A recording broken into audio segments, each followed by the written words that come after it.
You're standing in the cereal aisle, half awake, staring at a wall of boxes. Every single one is screaming at you. Whole grain, with vitamins. Part of a balanced breakfast. Meanwhile, your kid is lobbying hard for the one with the cartoon tiger doing parkour on the front. Here's the problem. A lot of these cereals are basically candy in disguise. We're talking dessert-level sugar before 8 a.m., almost no fiber, huge portion sizes, and sometimes a bunch of artificial colors and add-ins that make the bowl look more like a party mix than a meal. In this video, we're counting down 15 cereal brands you should think twice about as an everyday breakfast, plus a few dishonorable mentions at the end. Then, we'll break down how to choose a safer cereal in under 10 seconds just by reading the box. Quick disclaimer before we dive in. This is not never eat this again or you're doomed. You can absolutely enjoy any of these as an occasional treat. We're just talking about what makes sense as a daily habit, especially for kids and anyone trying to keep their energy, appetite, and health in a good place. And yes, the number one cereal on this list is so sugary, it might actually shock you when you hear how it stacks up. All right, grab your spoon, maybe check what's already in your pantry, and let's start the countdown. Let's zoom out for a second.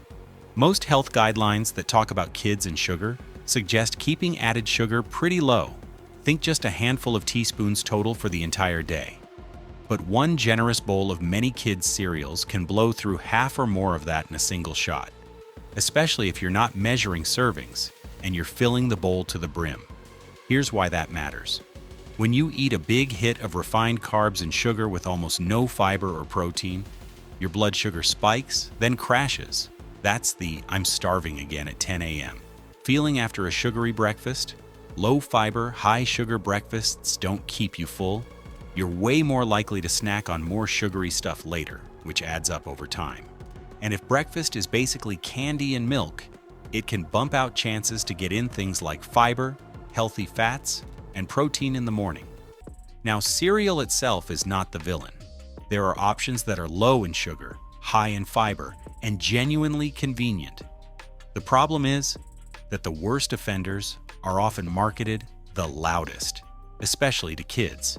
That's why this list exists, to help you tell the difference. Before we start calling out boxes, let's talk how they landed here. For this countdown, we looked at added sugar per serving. The higher the sugar, the more likely it is to show up. We looked at fiber, because low or zero fiber plus high sugar is a double whammy. We looked at whether it's mostly refined grains or whole grains. Cereals built mostly on refined grains got a downgrade. We also looked at extra candy, add-ins, marshmallows, chocolate pieces, frosting, and at whether this could realistically be part of a balanced daily breakfast, or if it's more of an occasional dessert. Formulas do change, and there are regional differences, so always read your own label. This list is here to help you spot the patterns. All right, let's kick off the countdown with number 15. At number 15, we've got Nestlé Nesquik cereal. If you've ever had the chocolate milk powder, you already know the vibe. This is basically that, in crunchy little balls. On the surface, it sounds fun. Whole grains, a chocolate flavor kids love, and a bowl of milk that turns into a mini chocolate drink. But look a little closer at the label and you'll usually see a hefty dose of sugar per serving, mostly refined grains, and added oils and flavorings to keep it extra crunchy and chocolatey. As an occasional Saturday treat? Sure, live your life. But as a daily breakfast, especially for kids, it's a fast track to that mid-morning energy crash. Think of Nesquik cereal as chocolate milk's wild cousin. Fun sometimes, not the one you want over every single morning. At number 14, we've got a classic. Kellogg's Frosted Flakes. You know the slogan. You know the tiger. But what you might not notice at 7 a.m. is what's actually on the flakes: sugar. And a lot of it. Without the frosting, this is basically a simple cornflake. With it, you get a bowl that's loaded with added sugar, barely any fiber to keep you full, and that unmistakable sticky coating that tells you straight away, oh yeah, this is candy territory. Here's the issue. It looks like a normal, plain cereal. No wild colors, no marshmallows. So it's easy to assume it's a basic, harmless choice. But nutritionally, a big bowl of Frosted Flakes is pretty much a crunchy sugar delivery system. If you love them, maybe treat them like a weekend nostalgia breakfast, not your Monday through Friday fuel. Number 13 is Trix, the cereal that proves, once and for all, that the rabbit is not the only one getting tricked. Trix is famous for those bright, fruity colors and shapes that basically scream, "This is for kids." And honestly, it tastes exactly like what it looks like. A bowl of tiny fruit-flavored candies. In a typical serving, you're getting plenty of added sugar, very little fiber, a base of refined grains, and often a lineup of artificial colors that make the bowl glow like a rainbow. The problem isn't eating Trix once in a while for fun. The problem is when this becomes the default breakfast every morning for years. If your goal is steady energy and a kid who doesn't crash mid-morning, Trix is more birthday party treat than school day starter. The rabbit isn't the only one who should be saying, maybe not every day. At number 12, we've got Cocoa Puffs. Cocoa Puffs basically sell you on one idea. We'll turn your milk into chocolate. Mission accomplished. But the way they do it is a lot of sugar, plus a cocoa-flavored coating on little corn puffs that are mostly refined carbs. In a typical bowl, you're getting a hefty chunk of your daily sugar right out of the gate, very little fiber, and milk that tastes like melted chocolate candy, which your taste buds love. But your blood sugar might not. This is one of those cereals where if you poured it into a dessert bowl instead of a breakfast bowl, nobody would blink. If you love that chocolate milk effect, save Cocoa Puffs for occasional dessert nights or mix a small handful into a more balanced cereal instead of making it the whole bowl. Number 11 is Fruity Pebbles, the cereal that looks like confetti and dissolves in milk in about 3 minutes flat. On the nostalgia level, Fruity Pebbles is elite. On the nutrition level, not so much. Here's what you're usually looking at. 0 or close to 0 fiber, high sugar relative to the tiny serving size, a base of refined rice, and an ingredient list that can read more like a lab experiment than a pantry. Because the flakes are so small and light, it's super easy to overpour. That one serving you see on the box? Most people blow past that without even trying. The result? A big, colorful bowl of fast-digesting carbs that spikes your blood sugar, then leaves you wondering why you're starving an hour later. As a fun dessert, sprinkled on yogurt or ice cream? Cool. As your kid's main breakfast all year? Not ideal.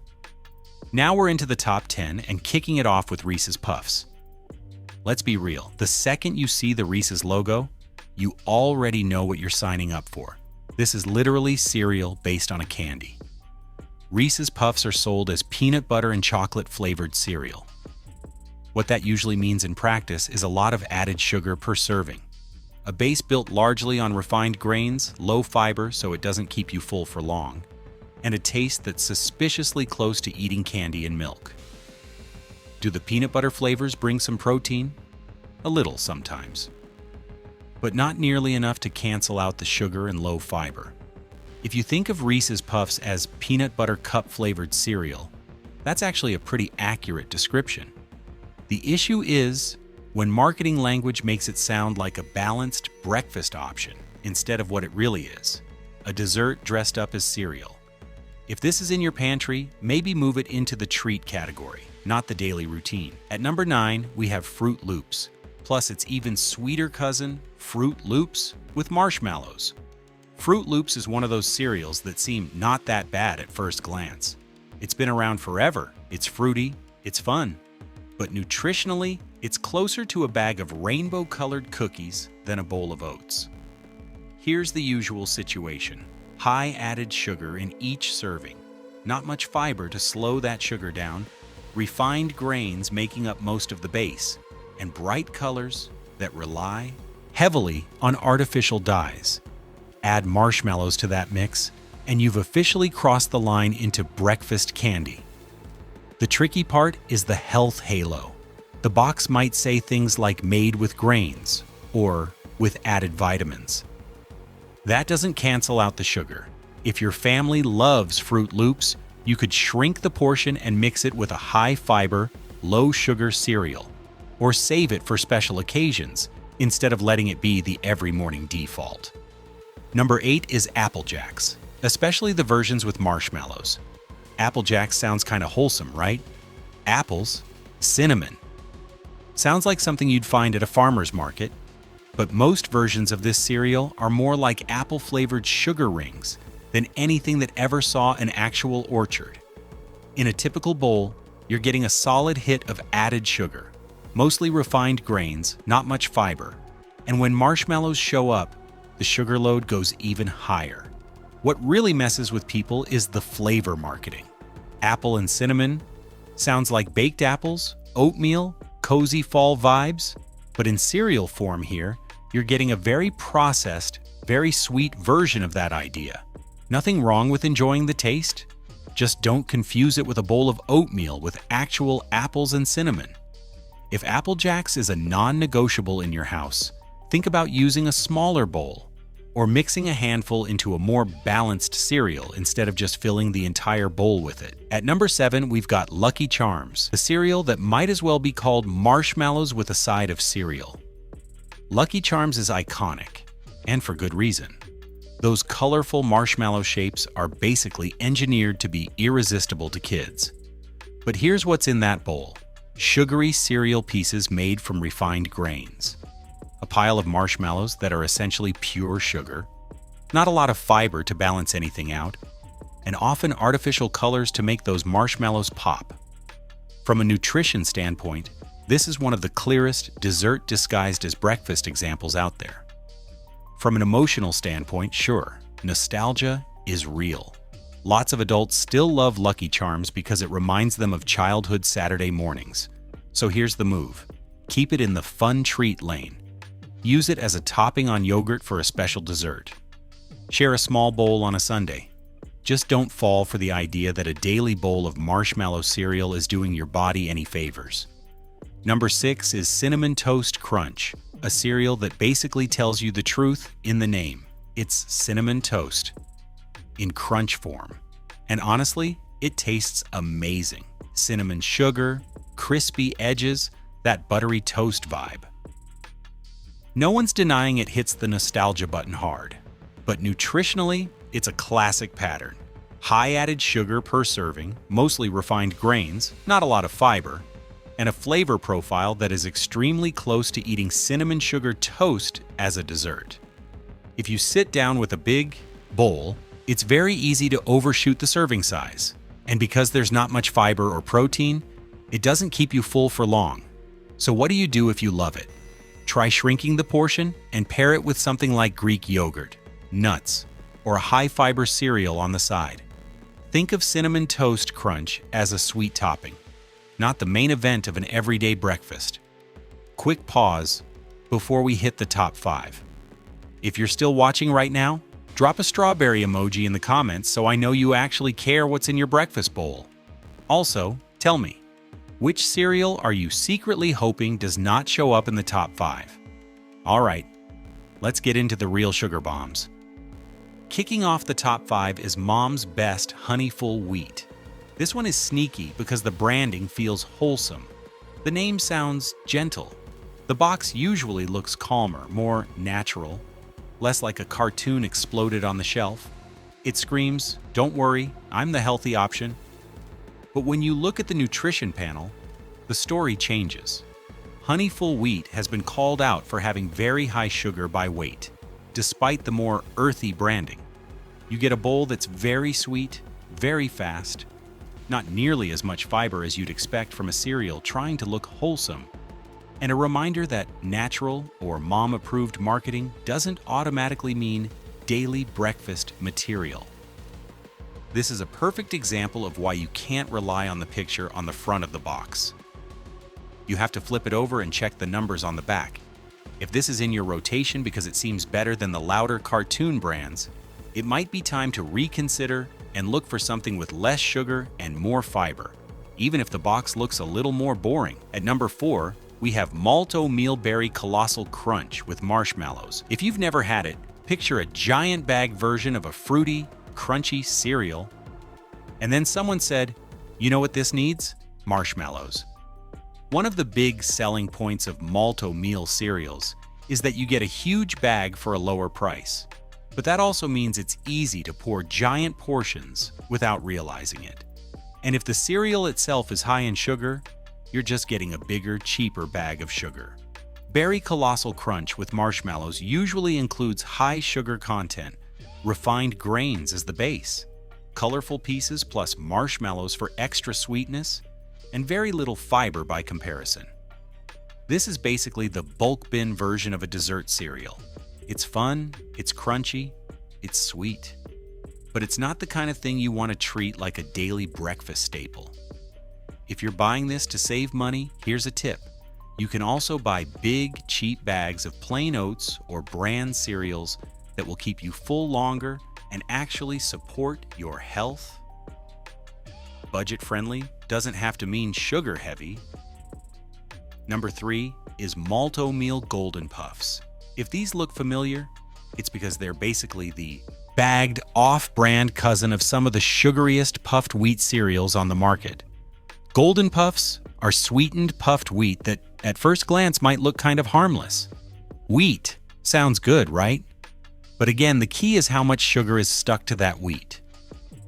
What you're often getting is sugar making up a huge part of the cereal by weight, very little fiber, and a cereal where most of the calories are coming from quick-burning carbs and sugar. Because it comes in a big bag and pours really easily, it's simple to overshoot the serving size. A couple of just one more scoop moments, and suddenly you've turned breakfast into the sugar equivalent of a couple of candy bars. If you like the texture of puffed wheat, there are unsweetened versions out there. You can sweeten those yourself with a little honey or fruit and still come out way ahead of Golden Puffs. Bottom line, Golden Puffs belong in the occasional treat lane, not the everyday breakfast lane. At number 2, we've got Post Golden Crisp. This is one of those cereals that has been around forever, with that laid-back bear on the box. It looks cute, it feels nostalgic, and if you grew up with it, you probably remember that super sweet crunch. Golden Crisp is another sweetened puffed wheat cereal, but what really lands it this high on the list is just how sugar-heavy it is. In practical terms, you're getting a cereal where sugar makes up a huge chunk of every bite.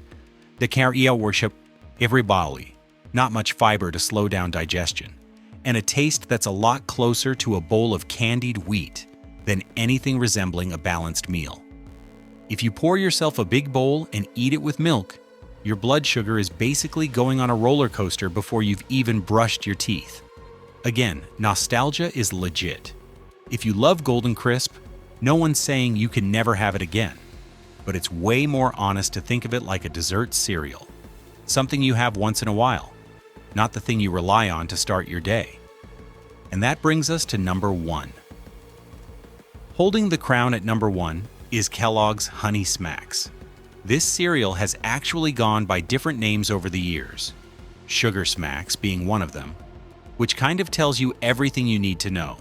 Honey Smacks is another puffed wheat cereal, but compared to almost anything else on the shelf, it's legendary for its sugar content. Spoon for spoon, you're getting a ton of sugar stuck to those puffs. What that means in a bowl is very high sugar relative to the serving size, not much fiber or protein, fast digesting carbs that hit your system quickly, and a taste that's dangerously close to just eating candy-coated puffs with milk. If there's one cereal on this list that deserves to move from the breakfast category to the occasional dessert category, it's this one. So if Honey Smacks has been your daily go-to, this might be your sign to slide it into the once-in-a-while section of the pantry and start looking for something with less sugar and more staying power for Monday through Friday. All right, now let's rapid-fire a few dishonorable mentions, and then I'll show you how to actually pick a safer cereal in under 10 seconds. Here are a few quick dishonorable mentions that didn't make the main 15 but still deserve a side-eye if they're in your daily lineup. Crunchy, honey-coated flakes, and clusters that sound grown up but hide double-digit grams of sugar in very small serving sizes. Sugary granola-style cereals loaded with chocolate chunks, candy bits, or yogurt-covered pieces. A lot of these have more sugar than some of the kids' cereals we just talked about. Generic fruit rings and marshmallow knockoffs, the store-brand versions of Fruit Loops, Lucky Charms, and Friends. They often copy the nutrition problems right along with the shapes and colors. And in general, any cereal where the first few ingredients are some combo of sugar, corn syrup, or glucose-fructose, plus refined flour and fun pieces, probably isn't the best everyday choice. Again, having any of these once in a while is not the end of the world. The key is they don't deserve to be your daily breakfast default. So what does a safer default actually look like? Let's make this super practical. Next time you're in the cereal aisle, or you're staring at a box in your pantry, here's a quick checklist you can run through in under 10 seconds. First, check the sugar. Flip straight to Added Sugars on the nutrition panel. For an everyday cereal, aim for single digits in grams per serving. Under 5 grams is great. Once you're in 10 grams and above per serving, you're getting into treat territory, especially if that serving size is tiny. Remember, most people pour way more than the label serving. If a serving is 3/4 of a cup and your bowl is closer to 2 cups, you're roughly tripling everything. Second, look at the first ingredient. You want to see whole grains up front, like whole oats, whole wheat, whole corn, or brown rice.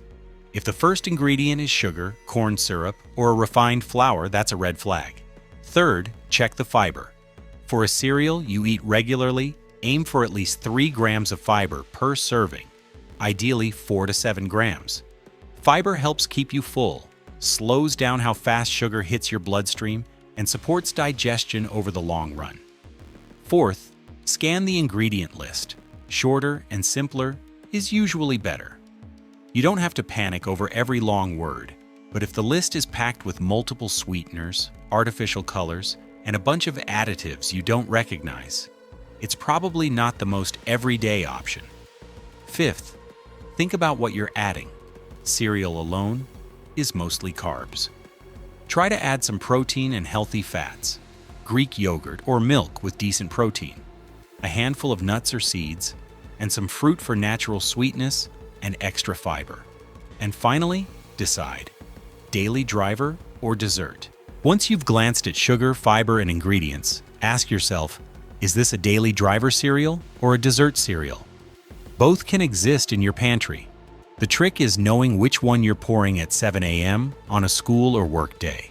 So what does a better everyday cereal actually look like?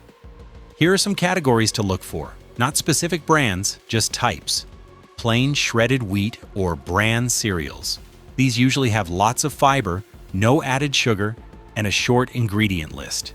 They're not flashy, but they keep you full. Simple oat-based cereals. Think original, unsweetened oat rings. Low sugar, whole grain, easy to customize. Muesli, or plain oats. These are great foundations. You can add your own fruit, nuts, or a drizzle of honey, and still end up with less sugar than a lot of pre-sweetened cereals. Are these as instantly exciting as neon-colored marshmallows? No. But after a couple of weeks, your taste buds start to reset. Suddenly, actual fruit tastes sweet again. And you're not riding the sugar roller coaster every morning. You don't need perfection. You just want a cereal that isn't secretly a candy bowl. All right, let's wrap this up.